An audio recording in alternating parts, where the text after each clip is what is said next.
Jaume i la mongeta màgica. Vet aquí que una vegada hi havia una pobra vídua que tenia un fill que es deia Jaume. Vivien en una petita granja i ella era propietària d'una vaca que es deia Blancallet. La vídua vivia de la llet que la Blancallet li donava cada matí i que anava a vendre al mercat. Però un bon dia les mamelles de la vaca van dir prou i la vídua i el seu fill es van quedar sense saber on anar a guanyar-se les garrofes. «Què serà de nosaltres? Què serà de nosaltres?», anava repetint la pobra vídua, tot alçant els braços al cel. «No cal que t'hi amoïnis, mare», li va respondre el seu fill. «Me n'aniré de casa i en un lloc o altre trobaré feina». «Prou que ho has provat més d'un cop», li va comentar la seva mare, «i no te n'has pas sortit. Ens vendrem la Blancallet i muntarem una petita drogueria». «Molt bé», va dir en Jaume. «Avui, precisament, és dia de fira. Aviat hauré venut la Blancallet i en acabat ja veurem el que hem de fer». En Jaume va agafar la vaca per un cap de corda i se'n va anar cap a la vila. Però, pel camí, va trobar un vellet que feia una fila una mica estranya. «Bon dia, Jaume», va dir el vellet. «Bon dia i bona hora», va dir el noiet, tot admirat que l'altre sabés el seu nom. «I doncs, Jaume, cap on vas?» «Me'n vaig a vendre aquesta vaca». «Si vols, pots ser ric com mai havies somiat. Et compro la vaca. Mira, a canvi et dono aquesta mongeta». «No, ja us en podeu anar», va dir en Jaume sense gaires contemplacions. «Ja veig que no coneixes el poder d'aquesta mongeta», li va dir l'homenet. «Ja ho veuràs, si la sembres aquesta nit, la planta que en sortirà demà arribarà fins a dalt del cel». «Ah, sí? De més verdes en madura, noi?» va fer en Jaume amb cara de murri. «Ja et dic jo que sí. Si no, et tornes a quedar la vaca». «Doncs au, entesos», va decidir en Jaume. Li va donar la vaca, es va quedar la mongeta i se'n va tornar a casa seva, on va arribar al cap de poc, perquè no se n'havia allunyat pas gaire. Abans de fer-se fosc, ja era al costat de la seva mare. «Ja ets aquí», es va estranyar la mare. «Deus haver venut la Blancallet, ja que tornes tot sol. Quant te n'han donat?» «No ho endevinaries mai». «A veure, digues, 5 monedes, 10, 15, potser 20 i tot». En Jaume es va treure el que duia a la butxaca. «Mira, què me'n dius d'aquesta mongeta? És màgica. Se sembra a la nit i l'endemà...» «Com?», va exclamar la mare. «Has venut la Blancallet, la millor vaca lletera de la comarca, per aquesta mongeta?» La mare va clavar una bona cleca en Jaume i va acabar plorant com una Magdalena. En Jaume va llançar la mongeta per la finestra i se'n va anar al llit sense sopar. El xicot va pujar l'escala tot trist, tant perquè es quedava sense sopar com per l'enuig de la seva mare. Però es va dormir ràpidament. Quan es va despertar, tot li va semblar estrany. El sol no omplia tant la seva cambra com els altres dies.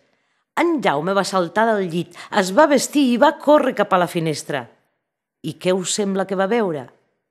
La mongeta que havia llançat per la finestra havia germinat i com un coet de color verd s'enfilava fins als núvols. El vellet no havia dit cap mentida. En Jaume no havia sinó d'allargar els braços per arrapar-se a la planta. S'hi va enfilar amunt fins que va tocar el cel, on va trobar un camí molt recte. El va seguir i va arribar davant d'un castell, a l'entrada del qual hi havia una dona de gran estatura. «Bon dia, senyora», li va dir en Jaume. «No tindríeu pas la bondat de donar-me alguna cosa de menjar?» No havia tastat res des del dia abans al matí, tal com recordareu, i tenia més gana que un segador. «T'agradaria un bon esmorzar, oi que sí?», li va dir la dona de gran estatura. Doncs toca el 2 ràpidament, si no vols servir d'esmorzar tu mateix. El meu marit és un ogre i el seu plat preferit és un noiet com ara tu, ben rostit al forn, amb una bona llesca de pa amb tomàquet. Afanya't, perquè deu estar a punt d'arribar. Us prego que tingueu pietat de mi, senyora, va insistir en Jaume. i que em doneu alguna cosa de menjar. No he tastat res des d'ahir al matí, us ho prometo, i al capdavall m'estimo més morir rostit al forn que no pas de gana. Aquella senyora, que ben mirat no era pas una mala dona, va fer entrar en Jaume a la cuina i li va preparar una llesca de pa amb formatge i un got de llet. Però encara no se n'havia menjat la meitat, que es va sentir com un terratrèmol que feia bellugar tota la casa. «Valga'm Déu, si és el meu marit!» va exclamar la dona. «Vine, de pressa, amaga't darrere del bufet!» En Jaume es va amagar just un instant abans que l'ogre entrés a la cuina. I quina alçada que tenia aquell tros d'home! Duia un sac en una mà i un xai a l'altra. L'ogre va tirar el sac en un racó i de dins en van sortir unes quantes monedes d'or. L'ogre va dir: «Quina oloreta que sento!» i va continuar: «Tururut, barret d'embut, qui gemega ja ha rebut. Sento olor de carn humana, carn ben tendra i ben ufana. Això sí que m'està bé, quin tiberi que faré!» «Somies despert», li va dir la seva dona. «Deu ser encara el noiet que et vas cruspir ahir per sopar. Au, vés a rentar-te les mans i quan tornis ja et tindré el sopar a punt».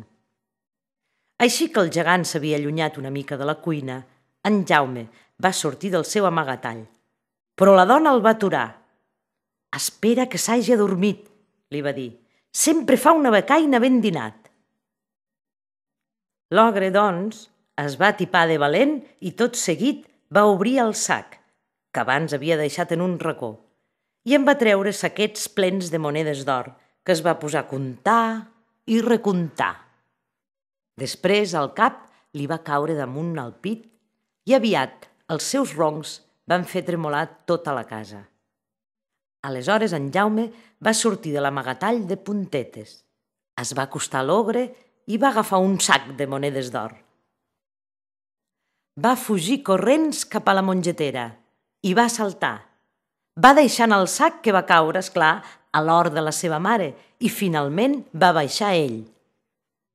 «Mira, qui tenia raó? És una mongeta màgica, sí o no?» va preguntar en Jaume a la seva mare mentre li ensenyava el tresor. Mare i fill van viure un quant temps de l'or que el noi havia dut. Però un dia en Jaume va voler tornar a provar sort. Es va tornar a enfilar per la mongetera i va agafar el mateix camí recte de l'altra vegada, fins que va arribar al castell de l'ogre.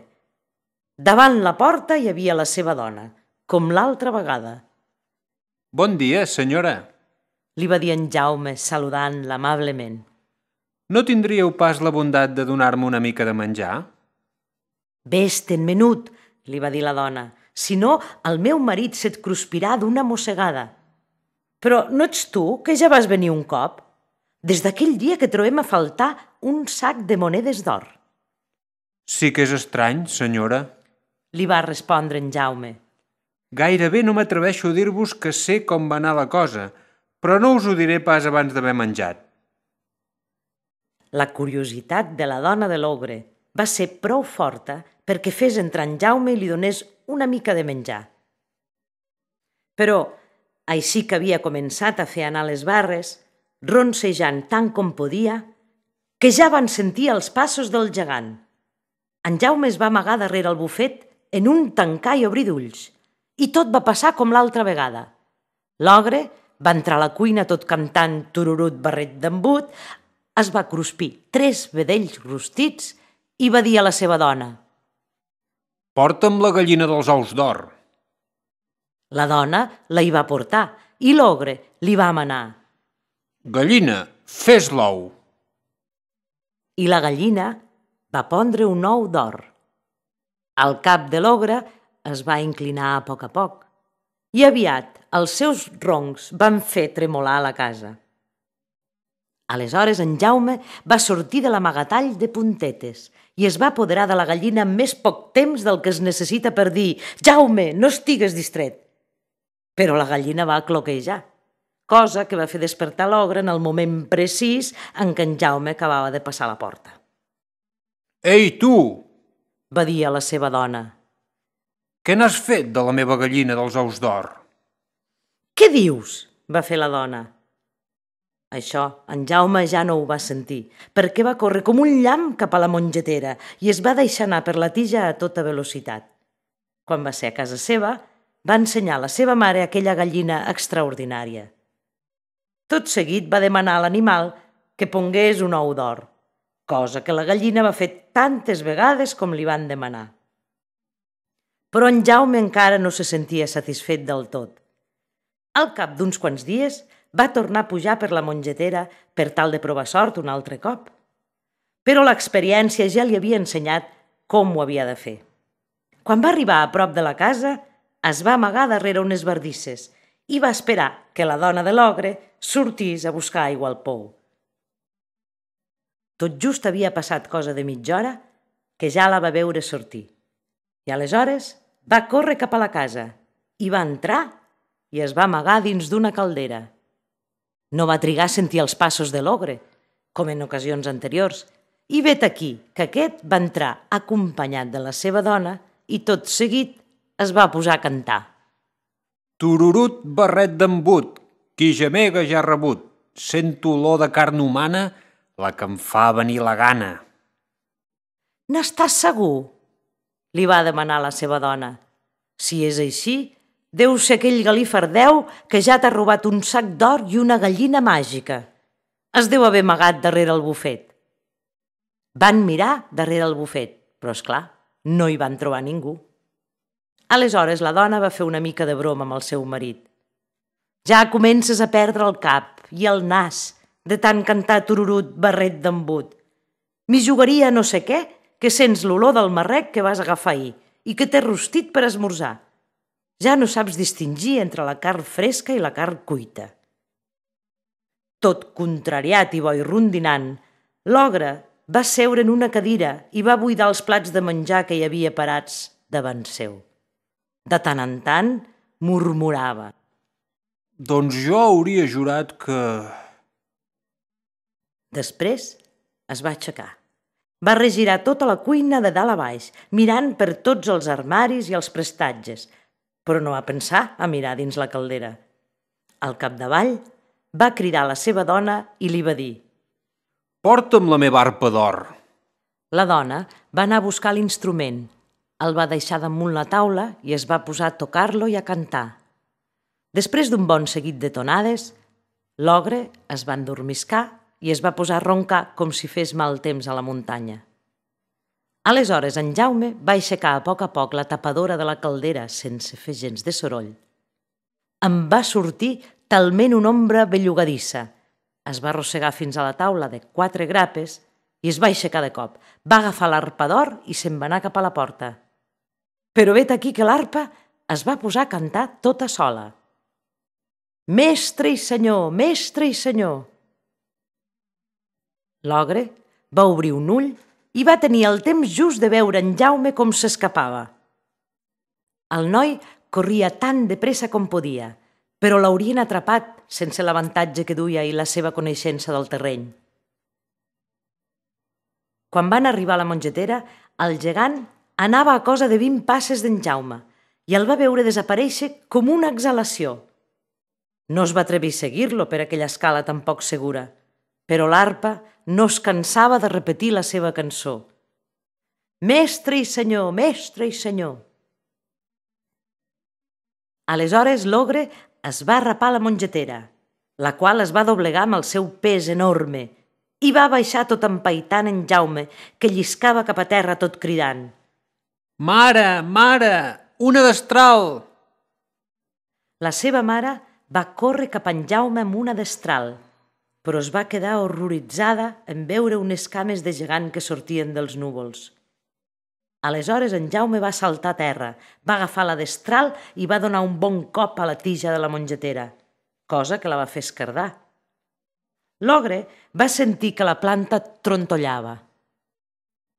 En Jaume hi va donar un altre cop que la va tallar en sec. La mongetera va caure a terra i el gegant es va trencar coll i barres. En acabat, en Jaume va ensenyar l'arpa d'or a la seva mare, la va exhibir davant de tothom i es va vendre els ous de la gallina. Amb els diners que va guanyar, es va fer prou ric per casar-se amb una princesa de bo, i d'ençà d'aquell dia tots van viure la mar de feliços, contents i satisfets.